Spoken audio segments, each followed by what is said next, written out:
ভিখিরি, তুই বামন হয়ে চাঁদে হাত দেওয়ার স্বপ্ন দেখিস? এই নে, তোর যত টাকা লাগবে তুই ব্যাংক থেকে তুলে নে, কিন্তু তুই আমার মেয়ের জীবন থেকে সরে যা। হায় হায়। কি হয়েছে? আরে মা, সেদিন সেই ভিখিরি ছেলেটাকে ব্যাংকের চেক দিয়ে বলেছিলাম না তোর যত টাকা লাগবে তুই তুলে নে, সে সারা সব টাকা তুলে নিয়েছে রে মা।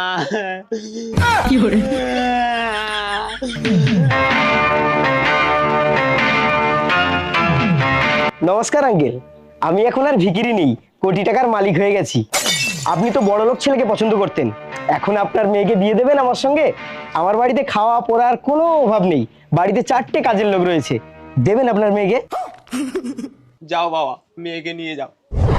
বড়লোক বাবাদের বলছি, আমার মতো অসহায় গরিব ছেলেকে গরিব বলে অবহেলিত না করে তাদের হাতটা ধরে একবার তুলে ধরুন, দেখবেন সমাজে অনেক উন্নতি ঘটবে।